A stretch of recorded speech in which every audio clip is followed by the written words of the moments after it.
You're listening to the Monocle Daily, first broadcast on the 14th of October, 2025 on Monocle Radio. American journalists join American generals in not listening to Pete Hegseth, Madagascar's president scarpers, and South Korea's cities prepare to get even gaudier. I'm Andrew Muller. The Monocle Daily starts now.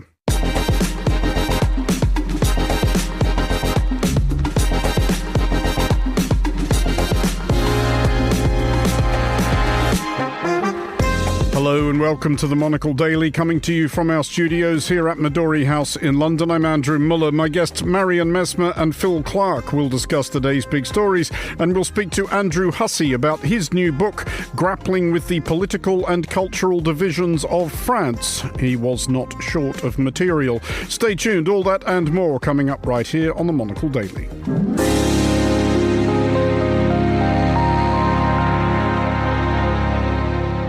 This is the Monocle Daily. I'm Andrew Muller, and I am joined today by Marion Messmer, Senior Research Fellow in International Security at Chatham House, and Phil Clark, Professor of International Politics at SOAS, University of London. Hello to you both. Hello. Good evening, Andrew.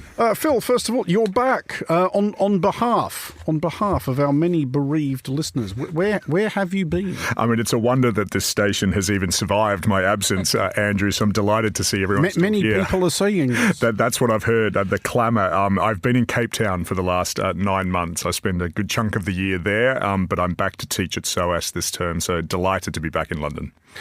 Well, we will be hearing more from you shortly. Marion, is there a seamless pivot from Cape Town to Stockholm? Not really, but that's where you've recently been. That's right, yeah. Phil and I were joking that we're both great at parties because, you know, whenever we're invited somewhere, the topic is bound to be cheerful. I was in Stockholm for a track 2 dialogue between European and Chinese experts on space security and how to essentially make sure that the next war doesn't start over a space dispute. Did you come up with any solutions? Because that does seem fairly important. Well, I mean, I think we had some really cool ideas in terms of what kind of confidence-building measures are low-hanging fruit. So one suggestion was, for example, that China could host a British astronaut on their space station, which is sort of tried and true space confidence building. And then some things were just super interesting, right? I got a lot of questions from various Chinese experts about the extent to which British government can make independent decisions independent of the United States. And that was just so fascinating to me because I can see on the one hand how they would draw the conclusion that maybe the independence isn't quite there. But on the other hand, I do think they were kind of overstating to what extent they thought the UK was dependent on the US. Well, we will start in the United States, where reporting on Earth's most powerful military may shortly become dramatically circumscribed, which is probably fine. A near full house of American media has declined to sign up to new reporting rules proposed by US Secretary of Defense Pete Hegseth, under which journalists would have to pledge not to obtain unauthorized material nor access certain areas unless accompanied by an official. As of this broadcast, the only agency which has signed up is One American News, a channel beloved of viewers who think Fox and Newsmax are pusillanimous mouthpieces of the global liberal conspiracy. Everyone else will just have to wait for Hegseth to accidentally copy them in on a Signal chat. Phil, first of all, are we heartened to see this near unanimous response of American media telling Secretary Hegseth he can cram it? Yes, in a word.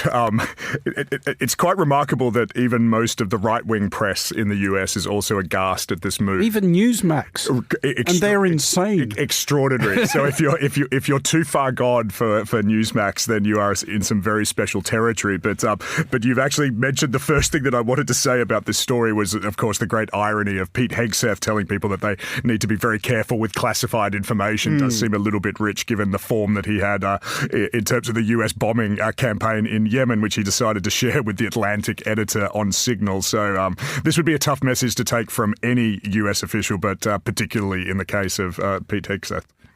Marion, it is an audacious manoeuvre to credit Pete Hegseth, of all people, with any degree of seven-dimensional chess. But is it possible that this is the response he was kind of hoping for, as in he proposes rules he knows almost everybody will say no to, in which case he can just say, well, tough luck, you had your chance, and he gets to go about his business unscrutinised?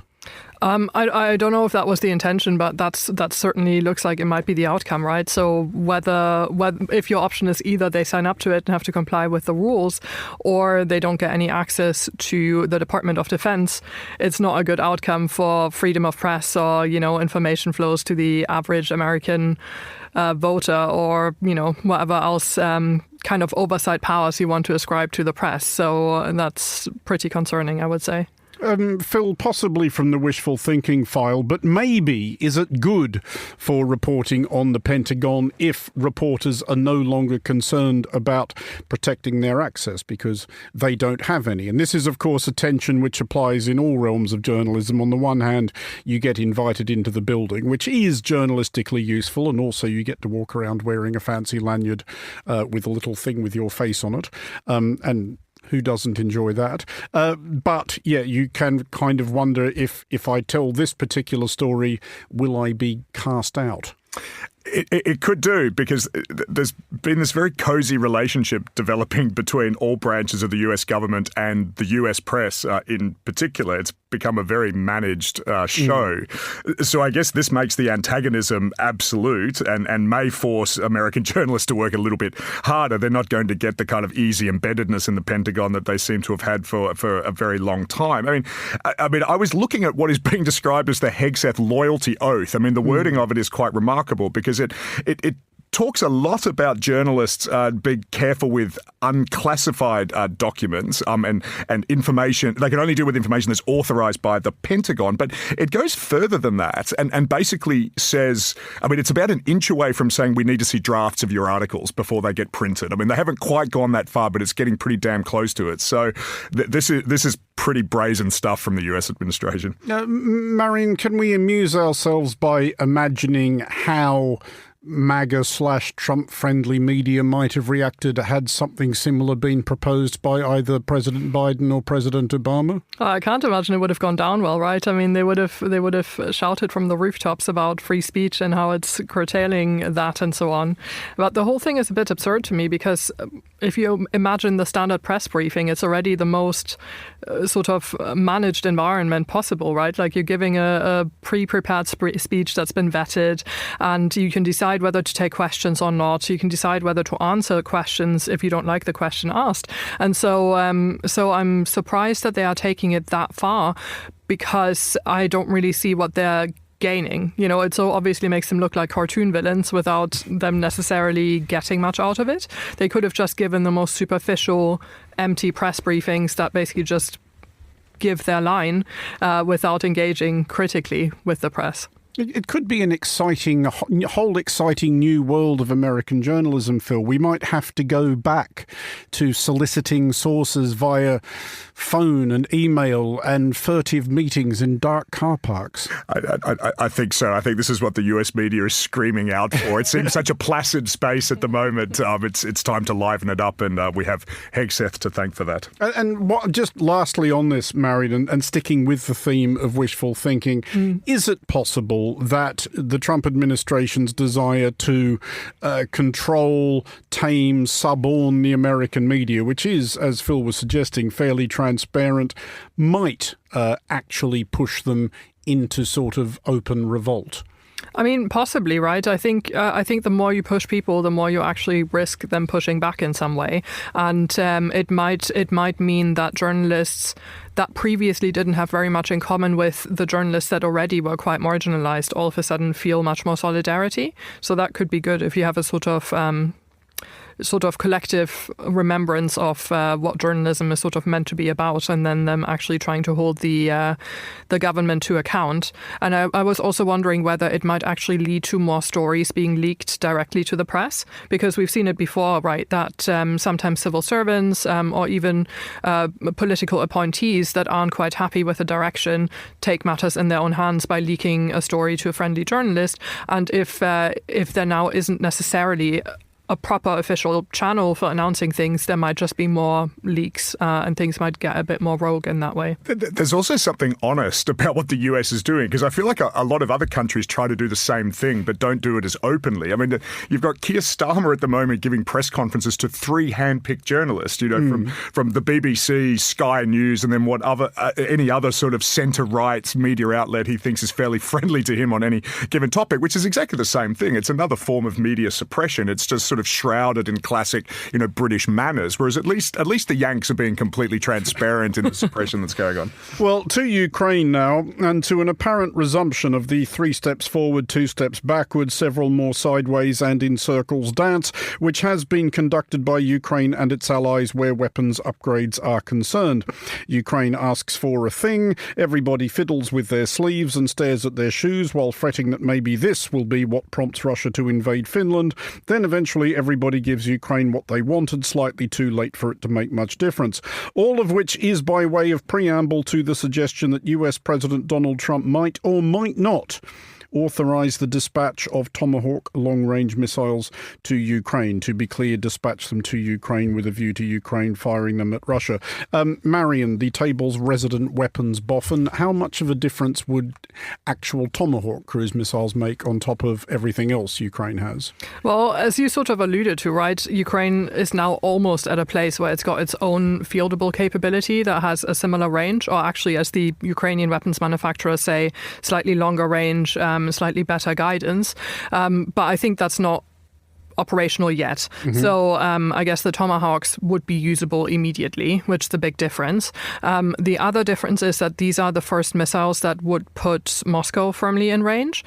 So we've obviously seen Ukraine being able to hit Moscow and St. Petersburg and kind of farther flung Russian cities or other Russian assets through drone operations. But the missiles would be able to do a bit more damage, and it would be possible to fire them from Ukraine rather than coming up with a complicated pre-positioning where you need to get the drones somehow into the country and then, launch them from there. So I think it is significant. And something that really struck me in all of this is sort of the, a further symptom of the descent into madness by Dmitry Medvedev, who sort of originally started out as like a fairly centrist politician, but is now, I don't know, like the bad guy in a sort of good cop, bad cop relationship with Putin, where he just says the most unhinged things on like Russian social media, I guess to signal what an extent of Russian thought is. And his warning sign to the US and Europe was essentially that, you can't tell whether the Tomahawks are nuclear armed or not, and therefore Russia could take this as an escalatory step. But I actually looked this up because when I read this, I was like, I'm pretty sure Tomahawks have not been nuclear armed for a good long while. And it's true, like the last nuclear warheads for Tomahawks were destroyed in 2013 or so. So that's really, for anyone who's concerned, I take nuclear threats pretty seriously. And that's like clearly completely made up and sort of, from around the time that Medvedev was actually president himself. One does fear, Phil, for the state of Medvedev's drinks cabinet, certainly. But we have heard that warning also echoed by the Kremlin spokesman, slightly more sober Kremlin spokesman, Dmitry Peskov. But this is of a pattern, is it not? This has been going on now for 3.5 years. Every time anybody thinks about equipping Ukraine, and this began with pea shooters, pop guns and slingshots, and you get Russia going, oh, if you give Ukraine slingshots, we will lay waste to the entirety of Eastern Europe. Can we stop taking these warnings by Russia seriously at this point?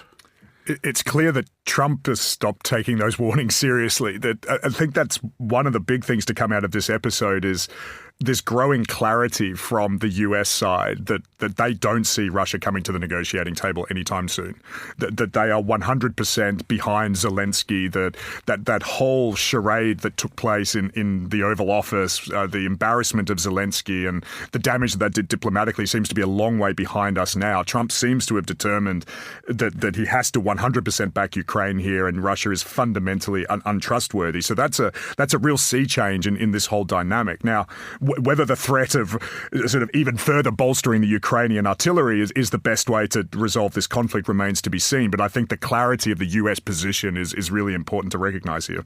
What do you think, Marion? President Zelensky is due back in Washington, D.C. on Friday, and again, to the extent that it is possible to conclusively diagnose President Trump's mindset on anything, does he appear now to be slightly more on Ukraine's side than he has previously? I mean, I think he's pretty disappointed with Putin, right? And that's the big difference. I'm still not convinced that President Trump is ever firmly on anyone's side for any length of time, but he really wants that Nobel Peace Prize, right? And like, he really wants to be able to show something. I guess he's trying to make it appear as if things in the Middle East are finally going his way. So maybe he's feeling a little less desperate about the situation in Ukraine. But I mean, he did say that he would end the war in Ukraine, you know, did he say on day one of his presidency? He made a pretty unrealistic claim about that. And he's obviously long shot past that deadline. And so I think, you know, he seemed to really personally be invested in his relationship with President Putin. And I think he probably feels quite personally attacked that hasn't worked out in the way that he hoped. And you know, President Zelensky seems to recently have been able to build more of a relationship with him. So hopefully that means that things will go better at this meeting than they have gone in the past. But I wouldn't sort of overstate the permanence of the US commitment to Ukraine. Phil, are we in the curious space now where there is actually legitimate reason to hope for good diplomatic outcomes which may save millions and millions of lives based on the morbid obsession of one extremely strange old man with this one thing which has been denied him in an otherwise preposterously fortunate life?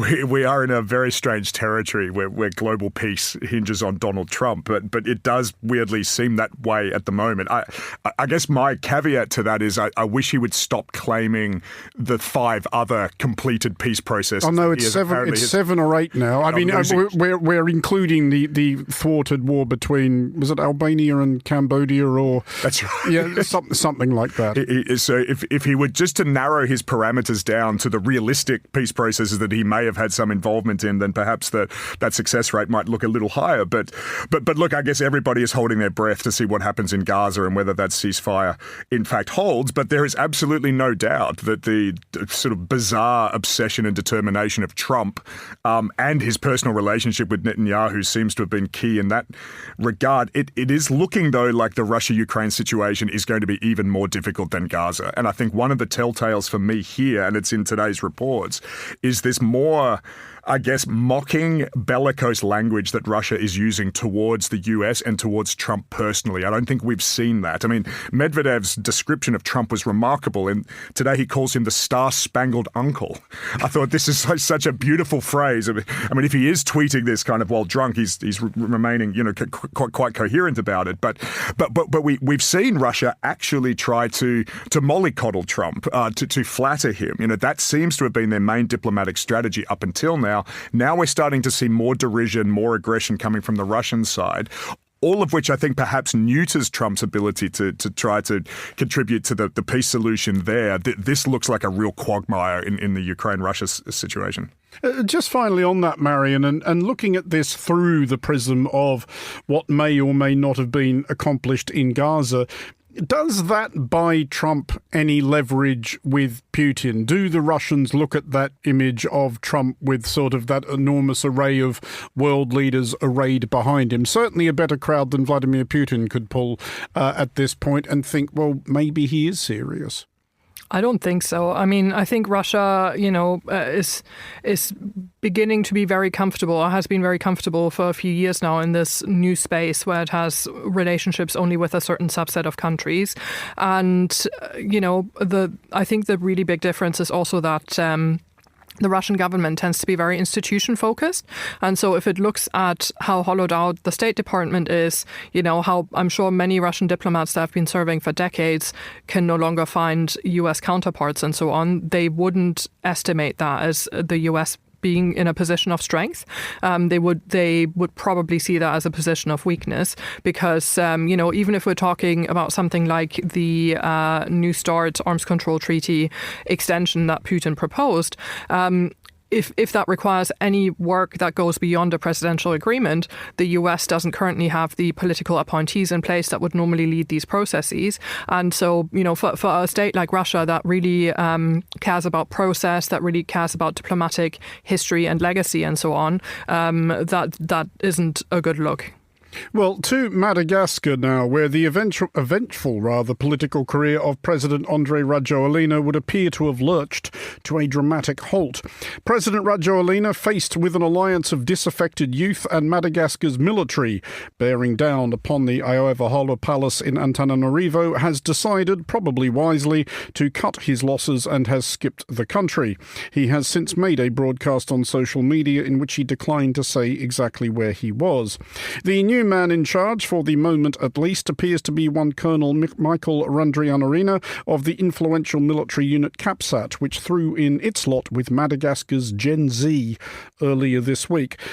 Phil, events are moving and are very confusing, but is it clear that this military unit CAPSAT, who, lest we forget, helped Rajoelina into power back in 2009 in the first place, have decided that he is now a bust? Yes, I think that is perhaps the only thing we categorically know in this situation, is that the military are now in charge. Rajoelina is gone.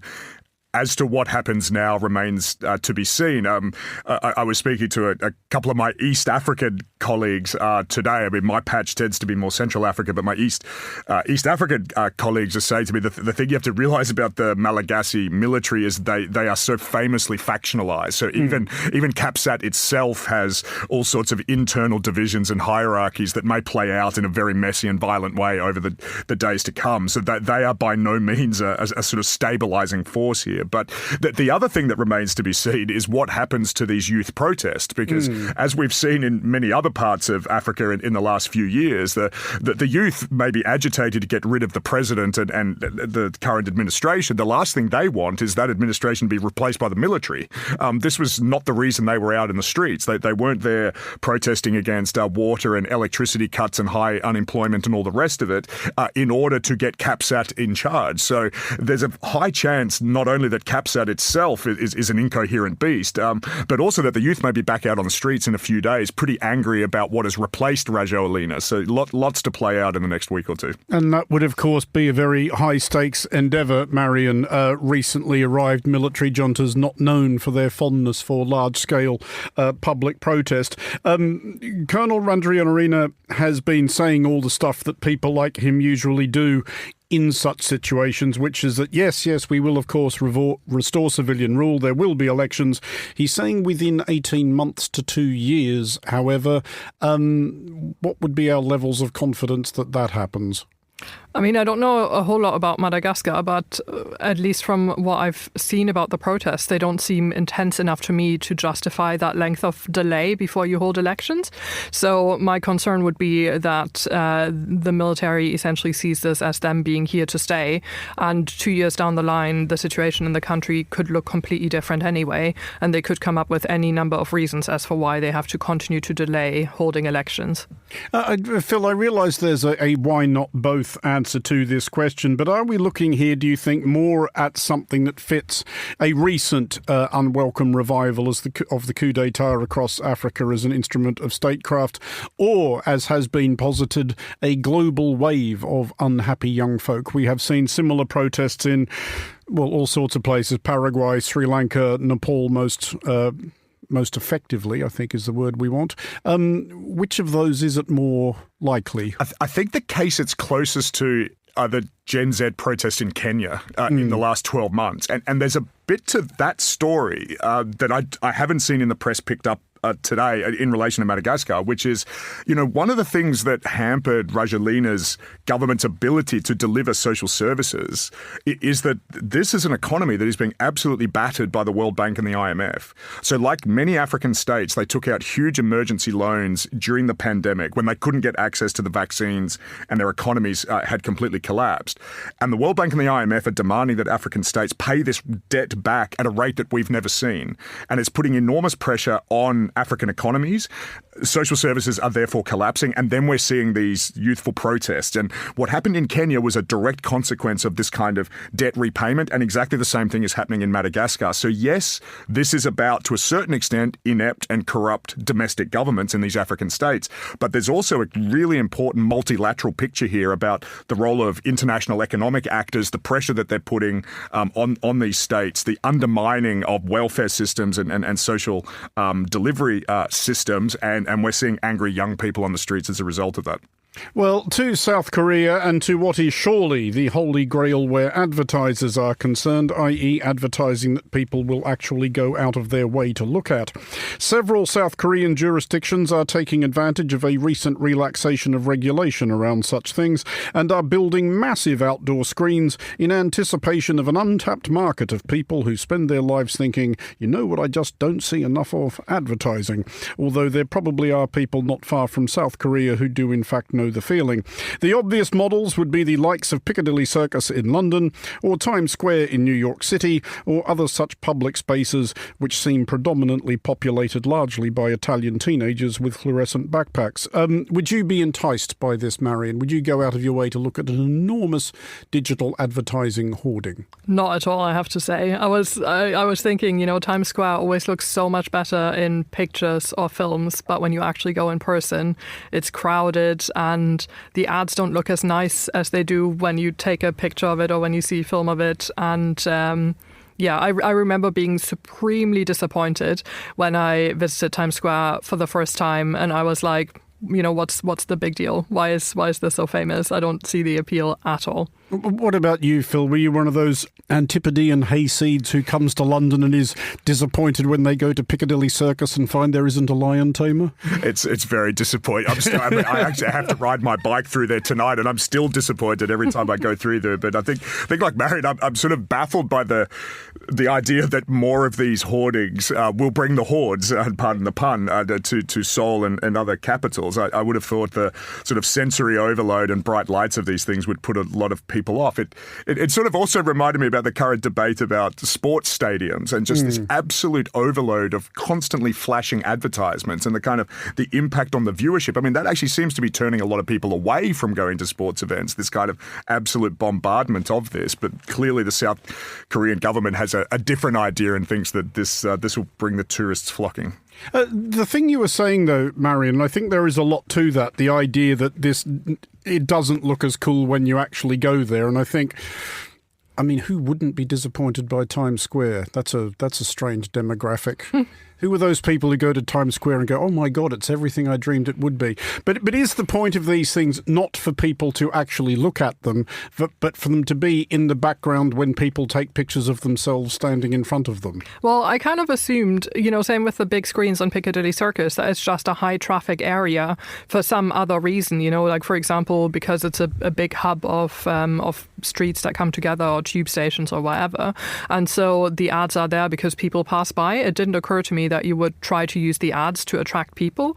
So that's kind of a new thought to me because, like Phil, I wouldn't necessarily be attracted by that. And I also thought that advertising was moving much more. And if you want to get people to come somewhere, you try to create an experience. You have like a pop-up or whatever, and or you have an influencer there. And that might be obnoxious in a different way, but I thought you kind of try to create an experience, whereas just having a screen with a bunch of ads, which is basically the same as your phone is showing you all the time anyway. I don't really see how that appeals to people. Well, just finally on this, Phil, because I was wondering about that earlier, are we surprised that big screens are apparently more attractive now that we have a small one in our pocket? Or maybe has the fact that we just have a small one we can look at any time made big ones seem all the more marvellous? The odd thing at the heart of this is the South Korean government must have done their market research and found that there is a captive audience begging for this kind of thing. Phil, it's not unheard of in the breadth of human experience for governments to make decisions which have absolutely no basis in reality whatsoever. Entirely possible, except the regulations around these things in Seoul were incredibly strict and I thought quite elegant. I had a look at this earlier, and the limits on advertising in central Seoul were described in the language of the peaceability and the civility of the city. That great thought had gone gone into the justification for quite strict building regulations. All of that has been torn up. So I did wonder the thought process. But yeah, I think governments are usually pretty sure that they're going to make a buck if they're going to make a change as big as this. Phil Clark and Marion Mesmer, thank you both for joining us. Finally, on today's show, the terror that haunts authors of book-length non-fiction is that by the time their lovingly excogitated thesis reaches bookshelves, events or trends may have moved on to the extent that nobody wants to read about whatever it is. No such worry afflicts the author of a book about political turbulence and partisan division in France, who can be pretty certain of a timely news hook whenever their book rolls off the presses. The new one by Andrew Hussey arrives just as France's president, having apparently failed to find anyone else willing to do the job, has reappointed, as of this broadcast, etc., France's fifth prime minister since the start of last year. Andrew's book is called Fractured France, A Journey Through a Divided Nation.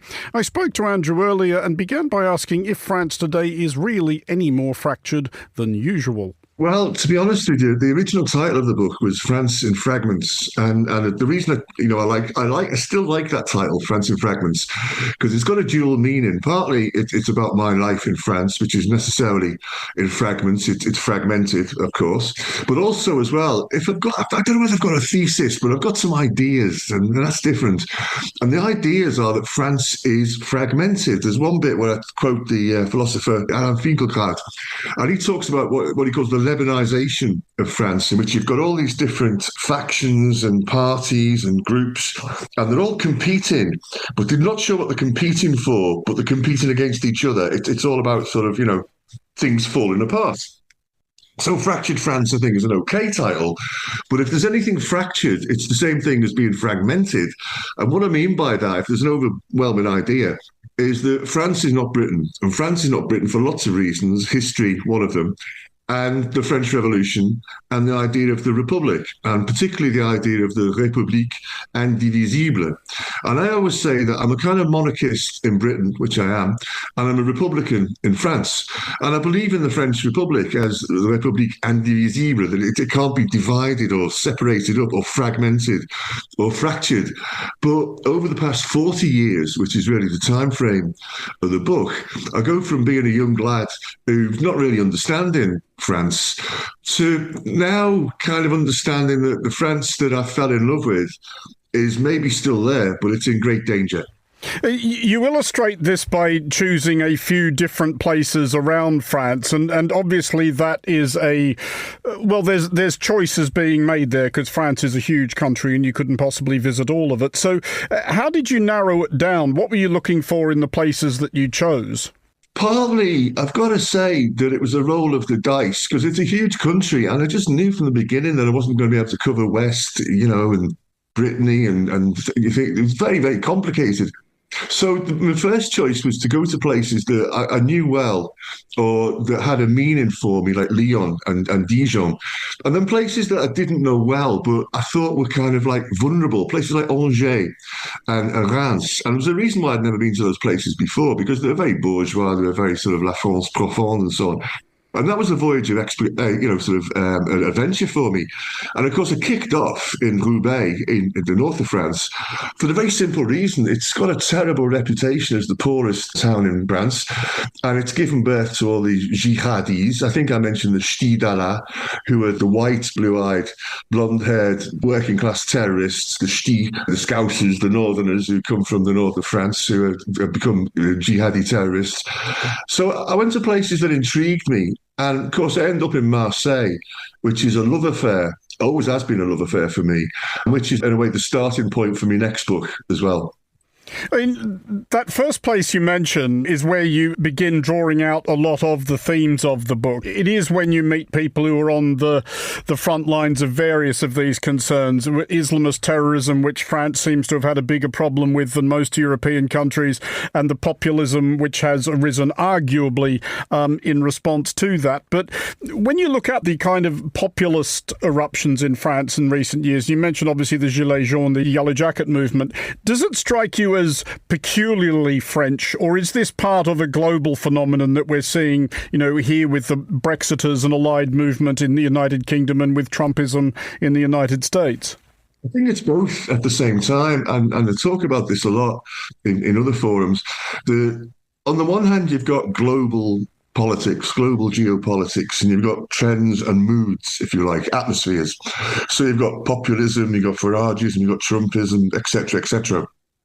And this France is no exception to that, except that when you download, it's a bit like the cloud, isn't it?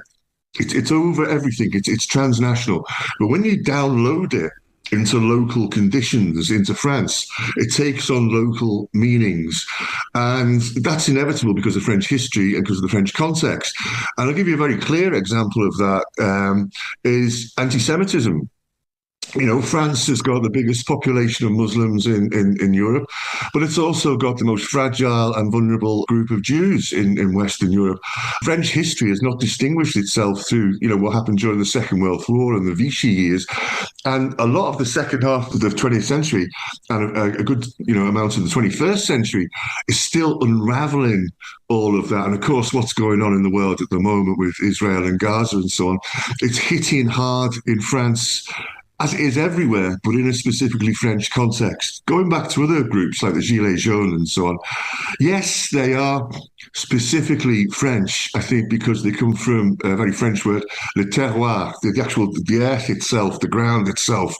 They're a populist reaction to elitist global politics, but in a very French way, you know. The travelling and research you did, I mean, the book is primarily a work of diagnosis. Did you come up with a prognosis? Where does it strike you that this is leading? Because we're not far away from yet another French presidential election, which will very likely be a contest ultimately between somebody of the far right and somebody not of the far right.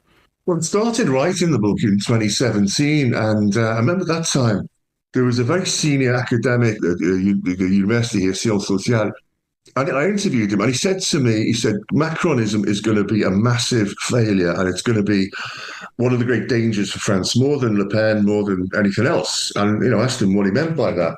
And what he said was true.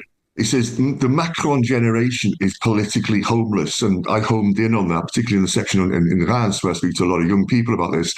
And he says, what's going to happen is that, you know, people are going to vote for Macron over the next couple of years, but there's nothing there. There's no project there. There's no sense of connection to people. There's no sense of connection to French history. And it's leaving a great big vacuum. So the question for 2027 is what is going to fill that vacuum.